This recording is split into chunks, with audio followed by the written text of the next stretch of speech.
తెలుగు చిత్ర పరిశ్రమలో తనదైన comedy timing తో ప్రేక్షకులను అలరించిన ప్రముఖ హాస్య నటుడు ఫిష్ వెంకట్ తీవ్ర అనారోగ్యంతో పోరాడుతున్నారు. ప్రస్తుతం ఆయన పరిస్థితి విషమంగా ఉండటంతో ఓ ప్రైవేట్ ఆసుపత్రిలో వెంటిలేటర్ పై చికిత్స పొందుతున్నారు.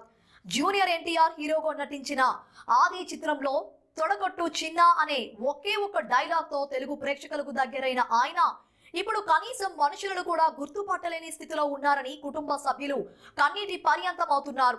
గత 9 నెలలుగా కిడ్నీ సంబంధిత వ్యాధితో బాధపడుతున్న ఫిష్ వెంకట్ డయాలసిస్ చికిత్స తీసుకుంటున్నారు. అయితే ఇటీవల ఆయన ఆరోగ్యం మరింత క్షీణించడంతో ఆసుపత్రికి తరలించాల్సి వచ్చింది. ఆసుపత్రి ఖర్చులు భరించడం కూడా కష్టంగా మారిందని దాతలు ముందుకు వచ్చి తమను ఆదుకోవాలని కోరుతూ ఆయన కుటుంబ సభ్యులు ఓ వీడియోను విడుదల చేశారు. ఈ వీడియోస్ ప్రస్తుతం సోషల్ మీడియాలో వైరల్ గా అవుతుంది. 4 ఏళ్ల క్రితం కూడా మద్యం కారణంగా తీవ్ర అనారోగ్యానికి గురైనప్పుడు సినీ ప్రముఖులు దాతల సహాయంతో ఆయన ప్రాణాలతో బయటపడ్డారు. ఆ తర్వాత సినిమా అవకాశాలు తగ్గడంతో ఆర్థికంగా చితికిపోయారు.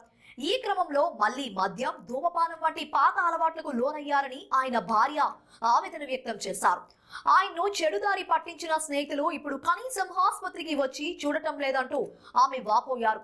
ఒకప్పుడు వరుస అవకాశాలతో బిజీగా ఉన్న నటుడి పరిస్థితి ఇలా మారడం పట్ల అభిమానులు ఆందోళన వ్యక్తం చేస్తున్నారు. సినీ పరిశ్రమ దాతలు ముందుకు వచ్చి ఫిష్ వెంకట్ కుటుంబాన్ని ఆదుకోవాలని పలువురు కోరుతున్నారు.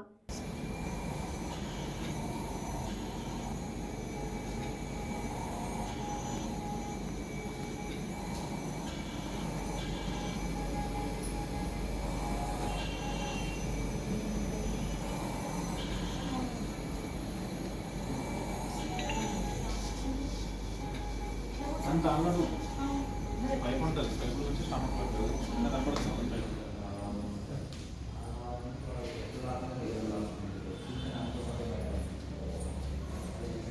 ఫిష్ వెంకట్ వాళ్ళ కూతుర్ని మాట్లాడుతున్నాను. నేను నా పేరు శ్రవంతి. డాడీకి డయాలసిస్ ప్రాబ్లం ఉంది. 2 కిడ్నీలు ఖరాబ్ అయ్యాయి. సో కిడ్నీ వేయించాలంటున్నారు. ఆ కిడ్నీ కోసమని ట్రై చేస్తున్నాం మేము. ఇంకెవరు ముందుకు రావట్లేదు. ఫ్యామిలీలో వచ్చేసరికి గ్రూప్ మ్యాచ్ అవ్వట్లేదు. కొంతమందికి హెల్త్ ఇష్యూస్ ఉన్నాయి ఇంట్లో. అందుకనేసి కొంచెం మాకు బయట నుంచి కొంచెం హెల్ప్ కావాలి. ఫిలిం ఇండస్ట్రీ నుంచి హెల్ప్ కావాలి మాకు. ఇప్పుడు మరీ చాలా క్రిటికల్గా ఉంది పొజిషన్. ఎట్లా అంటే ఇప్పుడు 50-50 ఛాన్సెస్ అని చెప్తున్నారు. 2 కిడ్నీలు కూడా ఖరాబ్ అయినాయండి. కిడ్నీ కంపల్సరీ ట్రాన్స్ఫర్ చేయమని చెప్తున్నారు. ఇప్పుడు ఆర్బిఎం హాస్పిటల్లో ఉన్నామండి, ఇక్కడ బోడుప్పల్లో. మాకు ఆర్థిక ఇబ్బందిగా ఉంది, కొంచెం హెల్ప్ కావాలండి మాకు. ఇప్పటి వరకు 2 lakhs అయ్యింది హాస్పిటల్లో. ఎక్కడి నుంచి కూడా ఎలాంటి హెల్ప్ రావట్లేదు ఇంకా.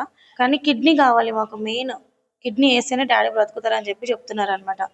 ఆ కిడ్నీ కోసం కొంచెం చూడండి, ఎవరైనా ఉంటే కొంచెం ముందుకు వచ్చి ఇవ్వండి జర. వెంకట్ మా అన్నయ్య, నేను వాళ్ళ సిస్టర్ని. కానీ ఆయన పరిస్థితి మేము ఇంతలా దిగజారిపోతుంది అనుకోలేదు. పాపం చాలా క్రిటికల్గా ఉంది. అసలు ఆయన ఏమి చెప్తున్నాం కదా, ఆయన పరిస్థితి గంటకి నిమిషానికి ఏమవుతుందని మాకు భయంగా ఉంది. కానీ మేము ఎంతో మందిని రిక్వెస్ట్ చేస్తున్నాం, ఎన్నో వీడియోస్ పెట్టాం, కానీ ఇంతవరకు ఎవరు స్పందించట్లేదు.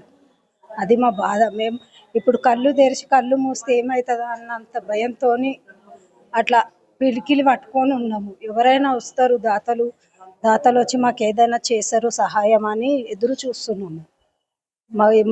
ఆయన మళ్ళీ ఎలా ఉన్నాడో ముందట్లెక్క అట్లా లేచి రావాలని ఆయనను కోరుకుంటున్నాం. ఆయన మంచిగా రావాలని కోరుకుంటున్నాం. మేము ఎవరైనా మాకు సాయం చేయాలని చూస్తున్నాం.